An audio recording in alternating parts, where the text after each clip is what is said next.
네, 여러분들을 지탱하는 중요한 힘이 무엇이라고 생각합니까? 저는 우리를 지탱하는 중요한 내적인 힘 중에 하나를 감성이라고 생각합니다. 이 감성을 잘 우리가 살피고 감성을 잘 일으키면 우리의 삶이 조금 더 행복할 수 있다고 믿는 사람 중에 하나입니다. 네, 안녕하세요. 네, 이철원 교수입니다. 여러분 반갑고요. 오늘도 자기계용 시리즈로 여가와 연관된 이야기 나누고자 합니다. 여러분들 그 파스칼이라고 하는 프랑스의 유명한 철학자가 이런 말을 했습니다. 인간의 불행은 어디서 오는가? 인간의 불행은 바로 휴식할 수 없을 때 오게 된다 라는 놀라운 말씀하셨습니다. 그래서 우리 휴식이라는 것은 그렇게 중요합니다. 우리가 휴식이 없다면 어떨까요? 바로 암흑과 같지 않을까요? 우리가 일만 하고 공부만 하고 여러분들 계속 학교 다니면서 공부만 하고 기본적인 식사하고 자고 기본적인 생리적인 현상만 한다면 얼마나 우리의 삶이 어둡고 힘들까요? 그러나 우리가 즐거운 건 뭐죠? 여가활동, 휴식 또는 쉼이 있기 때문입니다. 그렇다면 우리는 이 쉼을 어떻게 보내야 될까 많은 고민을 하게 되는데 그 중에 하나가 뭐냐면 쉼을 내가 조금 더 즐겁고 멋지게 보내야 된다는 것이죠. 그래서 즐겁고 멋지게 보내기 위해서는 오늘 여러분들께 감성이라는 키워드를 말씀드리고 싶습니다. 우리가 감성이라는 것을 이야기하기 위해서 이 감성이라는 것은 우리의 그 감정 중에서도 우리가 갖고 있는 고유한 그런 어떤 감정적인 기질이라고 볼 수 있는데요. 이 감성은 언제 나오게 되느냐? 바로 우리가 힘들 때 툭 튀어나옵니다. 이 감성이요. 내가 힘들고 어렵고 정말 내가 우울할 때 이 감성이 없으면 사람이 좌절하게 돼요. 그리고 감성이 있으면 그걸 잘 극복하게 되죠. 그래서 저는 이 감성을 세우는 힘으로써 여러분들께 이런 질문을 던지고 싶습니다. 나만의 시 공간이 있나? 답은 뭐죠? 나만의 시 공간이 있는 사람이 훨씬 더 감성적이고 행복할 확률이 높습니다. 여러분들 스트레스가 많을 때에는 자신만의 그러한 어떤 휴식 루틴을 갖고 있어야 돼요. 휴식 루틴. 명상을 한다든지 걷는다든지 운동한다든지 또 어떤 분은 제가 아는 분은 사우나 갑니다. 이런 것들이 상당히 좋은 스트레스를 해소하는 루틴이고 이런 것들이 내 감성을 잘 살려주는 것이죠. 저의 경우는요. 음악이 하나 있어요.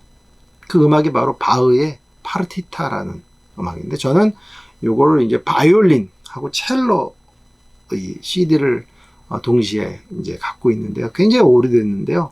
이것을 제가 힘들고 어려울 때 자주 듣습니다. 또는 제가 아주 집중력을 요하는 책을 쓰거나 논문을 쓰거나 또 우리 제자들의 논문을 아주 빠르게 봐줄 수 있었던 게 이 음악을 반드시 틉니다. 저는 제가 글을 쓰거나 뭔가 일을 집중력 있게 할 때 반드시 함께하는 음악이 바흐의 파르티타입니다. 근데 이게 굉장히 저한테 스트레스도 이완시켜주고 내가 또 나름대로 뭔가 몰입할 때도 도움이 많이 된다라는 것이죠.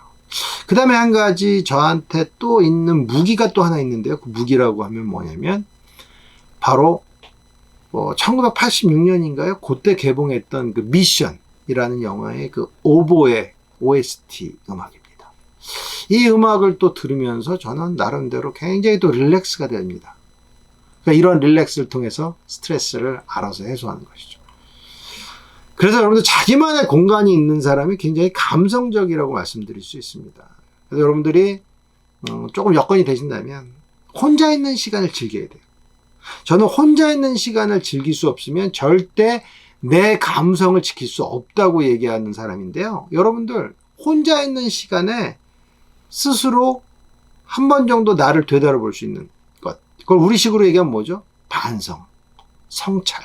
이러한 것들을 가져가면 여러분들의 삶이 훨씬 더 풍요롭고 풍족해질 수 있어요. 여러분들 친구가 많다는 것이 좋은 점도 있지만 그렇게 도움이 안 됩니다. 여러분의 인생에. 굉장히 요즘 핫한 그 작가이신 김영하 작가가 그런 얘기 했죠. 40 넘어 보니까 20대, 30대 그렇게 많이 만나도 친구들이 어디 간지 모른다. 친구가 내 삶에 그렇게 도움이 많이 됐는지도 의아심이 든다라는 이야기를 했죠. 저는 100% 동감합니다. 저도 지금 50대 중반인데요. 20대를 돌이켜봤을 때 친구 무슨 일 있을 때 막 진짜 11시, 12시 막 새벽까지 뭐 같이 하고 했었고 술도 마시고 했지만요. 같이 있었던 그때 친구가 지금 남은 친구가 없습니다. 간혹 연락만 하시죠. 친구가 내 삶에 그렇게 도움이 된다? 어느 부분은 도움이 되죠. 그러나 내 감성, 내 혼자 있으면서 나를 생각할 수 있는 것만큼 값어치가 없다라는 것을 여러분 반드시 명심해 주십시오. 여러분 혼자 있는 시간이 더 값질 수 있어요. 대신에 그 시간을 그냥 혼자 자는 거나 여러분들 넷플릭스 보고 TV 시청하는 것이 아니라 나를 생각해 보는 시간으로 가는 거죠. 내가 오늘 했던 그 여가 활동을 한번 생각해 보는 거예요. 또는 한 단계 더 나가서 내 인생 전체에 대해서, 내 공부에 대해서 뭐 이런 생각할 수 있는 시간들을 가져보는 것이 상당히 도움이 되리라고 생각이 듭니다. 그래서 저는 조금 여유가 있으면 자기만의 그 서재를 갖는 것이 상당히 좋다고 생각하는 사람 중에 하나입니다. 좀 여유 있다면요. 여유 있다면 나만의 그 독립적 공간, 그 서재에서 책도 보고 생각도 하고 우리 식으로 얘기하면 뭐죠? 하루에 기록을 남기는 것입니다. 여가 활동에 대한 기록, 우리가 일상에서 하는 일이나 공부에 대한 기록, 또는 공부 내가 얼마큼 했나? 저도 우리 대학원생들한테 영어 공부 열심히 하는데 영어 공부 잘하는 사람은 어떠냐? 매일 기록을 해요. 뭐 공부했는지. 이게 되는 사람들은 성적이 착착착 오르는데 그렇지 않으면 성적이 안 올라, 더 떨어져요. 그 이유는 뭐냐? 공부를 제대로 안 했다. 그게 아니라 기록을 제대로 했다. 내가 공부를 얼마큼 했는지를 기록을 해야 된다는 것이죠. 그러니까 기록을 해야 돼, 계속. 이 기록을 계속 해야 내가 공부해서 뭐가 부족한지 알게 되고, 내가 얼마큼 공부했는지가 나와요. 요것만 할 수 있으면 내 인생이 굉장히 성공적으로 흘러가요. 근데 그렇지 않으면 하루하루가 제가 자주 얘기하는 게 뭐냐면, 우리 그 수돗물 틀으면은 받으려고 그러면 쑥, 우리 이 손가락 사이로 없어지듯이 없어지는 게 우리의 시간이고, 월요일 됐는데 어느새 금요일 되고, 이게 반복되게 되거든요. 그 반복될 때 나는 어떻게 되느냐? 어떻게 나는 차별적으로 살 수 있을까? 내 여가 경험을 철저하게 기록해라. 공부하는 것도 기록해라. 그 내가 갖고 있는 핵심적인 목표가 2개가 되건 3개가 되건 요거를 설정해 놓고 요걸 내가 어떻게 실천해 나갈까 끊임없이 고민을 하는 거예요.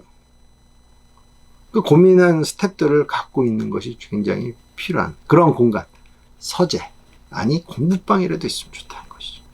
아니면 뭐 독서실도 있을 수 있고요. 네, 그 다음에 여러분들 그 조용한 시간이라는 것이야말로 정말 우리가 감성을 살릴 수 있는 그런 시간입니다. 저는 제 얘기를 하자면 저는 감성을 좀 일깨우는 걸로 제가 일주일에 자주 하는 여가 활동이 바로 걷는 거랑 명상이거든요. 명상 오래 하지 않습니다. 저는. 이게 명상이라고 부를지 모르지만 하루에 5분에서 10분 사이로 해요. 그래서 제가 저번에 얘기했듯이 어떤 마인드풀리스라는 제가 예전에 유학할 때 배웠던 그 기법들이 있어요. 유학할 때 배웠던 그 마인드풀리스라는 기법. 호흡에 집중을 해요. 생각을 안 해요. 생각이 들어오면 생각이 들어오는구나라고 생각을 객체화시키는 연습만 합니다. 네.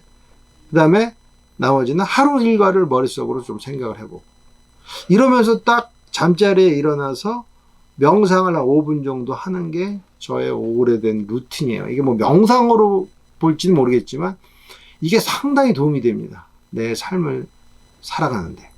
그다음 걷는다는 거.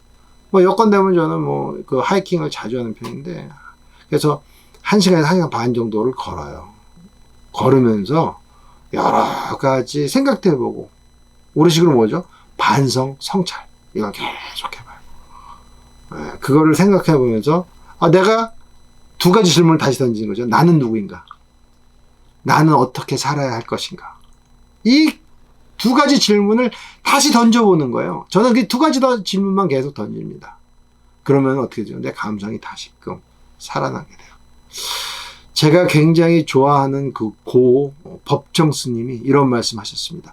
걷는다는 것은 침묵을 횡단하는 것이다. 놀랍지 않습니까? 걷는다는 것은 바로 침묵을 횡단하는 거예요.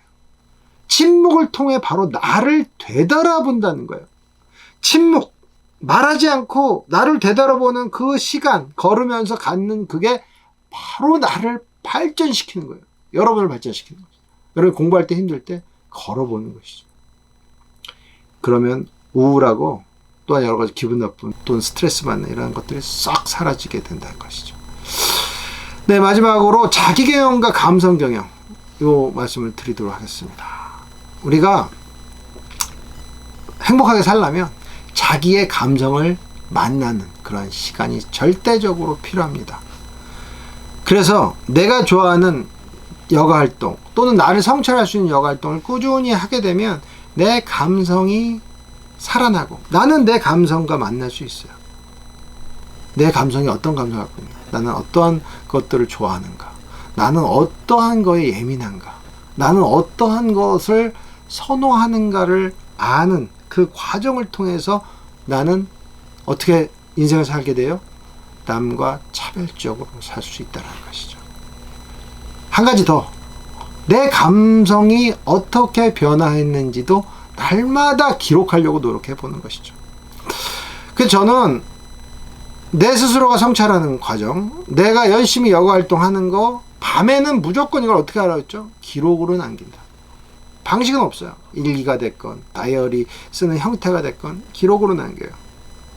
그러면서 하루를 생각하고 하루를 마무리 짓고 다음날 일어나면 어떻게 돼요?